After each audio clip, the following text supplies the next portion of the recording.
Hello दोस्तों, राधे राधे। आप सभी को स्वागत है आपका इन्फो स्टोर हाउस में। आई होप आप लोग बहुत बहुत बढ़िया से होंगे, मज़े से होंगे।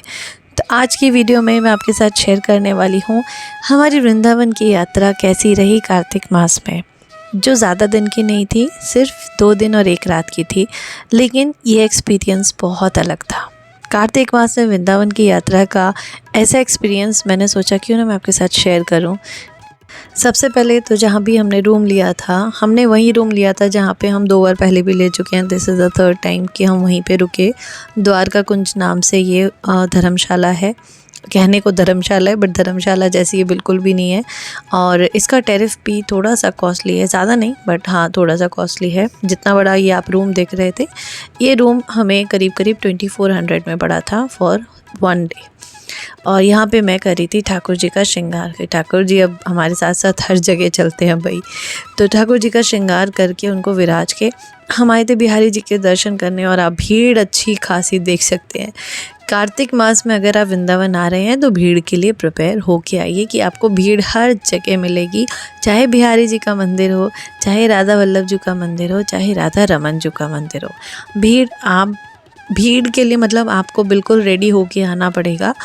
लेकिन कार्तिक मास में एक बार 1 दिन के लिए एटलीस्ट, चाहे सुबह आइए रात को जाइए, ये परिक्रमा करके चले जाइए, लेकिन ज़रूर आइए। शुरू में कार्तिक मास में आने से मैं भी थोड़ा घबराती थी, क्योंकि मुझे पता था कार्तिक मास में वृंदावन में बहुत भीड़ होती है, क्योंकि ये एक बहुत स्पेशल मंथ होता है, स्पेशली वैष्णवों के लिए, भक्तों के लिए, जो भगवान कृष्ण के परम भक्त हैं, उनके लिए तो बहुत ही अद्भुत होता है यहाँ का एक्सपीरियंस। और वृंदावन हर कोई आना चाहता है, स्पेशली कार्तिक मास में। यहाँ पे लोग स्टे करते हैं, रहते हैं, 1 महीना यहाँ पे रहते हैं, नाम जप करते हैं, ध्यान करते हैं और परिक्रमा करते हैं। रोज़ाना परिक्रमा करते हैं वृंदावन की, गोवर्धन जी की। तो सबसे पहले तो हमने जब दर्शन किए, उसके बाद शाम को हम आ गए थे यमुना किनारे, यानी कि श्री यमुना जी के घाट पर। और श्री यमुना जी के घाट पे जब हमने देखा, इतने दिए चारों तरफ दिए चल रहे थे, तो सबसे पहले हमने सोचा हमें भी दीपदान करना चाहिए। लेकिन उससे पहले हमने क्या किया, बोट ली और हम चले गए बिल्कुल श्री यमुना जी के बीचों बीच। और वहाँ पे जो हमने दीपदान के दर्शन करे, केसी घाट आप देख सकते हैं, केसी घाट का नज़ारा। यहाँ पे आरती की तैयारी हो रही थी, आरती होने वाली थी यहाँ पे। तो उससे पहले हमने सोचा कि एक बार एक नौका विहार करके आते हैं और यहाँ का अद्भुत नज़ारा देखते हैं।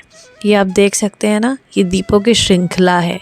जब हमने दूर से देखा, हमें लगा कोई दूर लाइट्स हैं, ये मतलब होते हैं ना किनारों पे जैसे बहुत सारी लाइट जलती हैं, लेकिन फिर गौर किया ये लाइट्स नहीं है, ये तो दिए हैं। और दियों की इतनी बड़ी श्रृंखला, इतने ह्यूज नंबर्स में यहाँ पे दीपदान होता है कार्तिक मास में।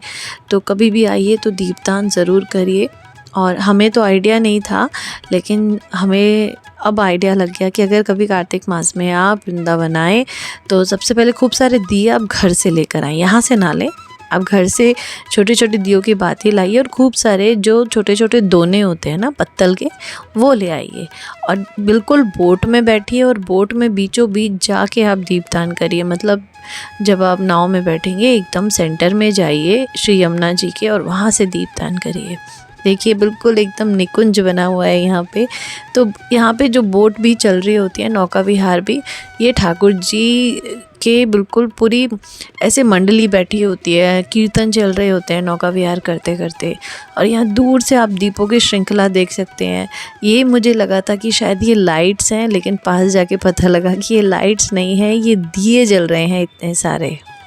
यकीन मानिए, ऐसा अद्भुत नज़ारा कभी नहीं देखा होगा आपने। इतना सुंदर कि अब लगता है कि आप चाहे वृंदावन साल में कभी भी जाएं ना जाएं, लेकिन कार्तिक मास में एक बार ज़रूर आएं।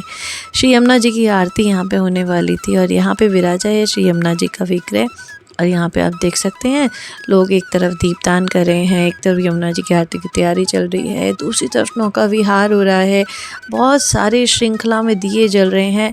मतलब मैं क्या कहूँ, यहाँ का जो इस समय का एनर्जी थी, ऑरा था, वो बहुत अद्भुत था।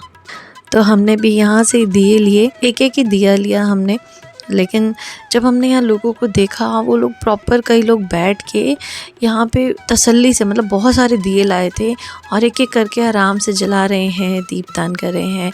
और मतलब आधे पौने घंटे तक वो यमुना जी के घाट पे बैठते हैं, दिए ही जलाते रहते हैं लगातार और दियों की एक श्रृंखला सी बनाते रहते हैं। ये बहुत बहुत सुंदर था, ये सब बहुत सुंदर लग रहा था। ऐसा लग रहा था कुछ, मतलब बिल्कुल जैसे आप देवलोक में आ जाते हो ना, ये कुछ ऐसा था। और कार्तिक मास में दीपदान का बहुत बहुत महत्व होता है। तो हम लोगों ने भी दीपदान किया है यहाँ पे। मैंने कनिष्ठ से भी दीपदान कराया है। यहाँ पे जो ये लोग देते हैं ना, तो इसमें एक बहुत छोटी सी बत्ती होती है। मुझे कई बार ऐसा लगता है ये घी, तो पता नहीं कैसा होता होगा, कई बार ऐसा लगता है इसमें मोम होती है ना, वैक्स, तो उसकी बत्ती बना के ये देते हैं। ये घी या तेल की तो नहीं होती है।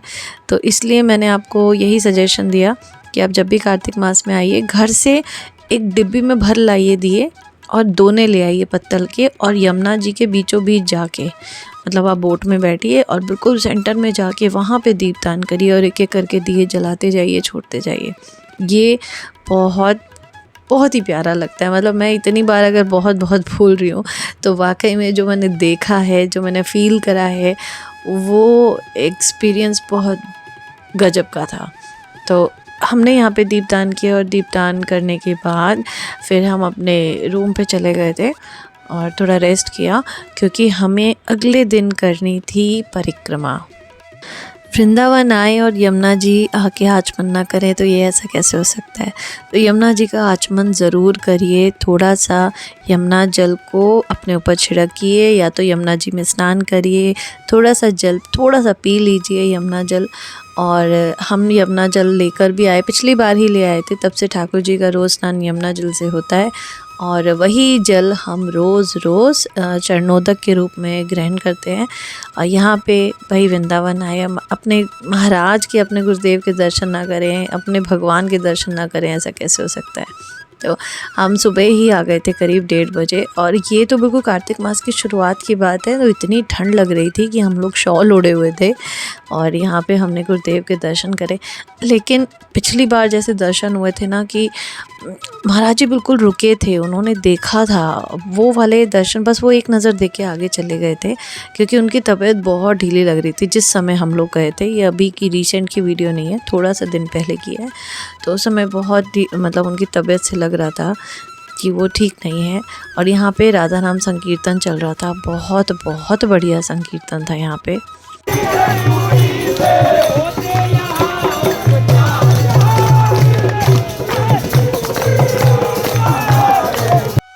फिर हमने शुरू करी वृंदावन की परिक्रमा। तो अब हमारे साथ में गणेश भी था इस बार। कान्हा जी को मैंने लिया था, अम्मा भी गई थी।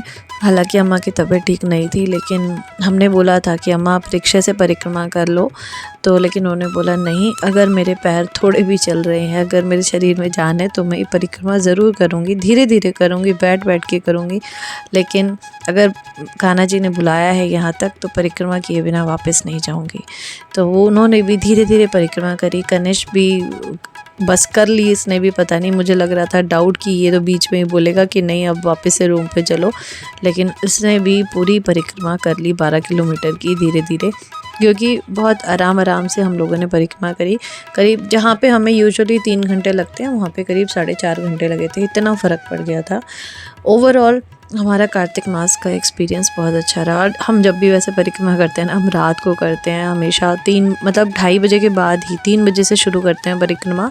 तो लास्ट टाइम 6:30 ख़त्म हो गए थे, इस बार 7:45 के आसपास हो गए थे। तो ये थी हमारे वृंदावन की यात्रा। आई होप आप लोगों को पसंद आई होगी। पसंद आए तो do like, share and subscribe. तो तब तक के लिए बोलो वृंदावन धाम की जय। राधे राधे आप सभी को।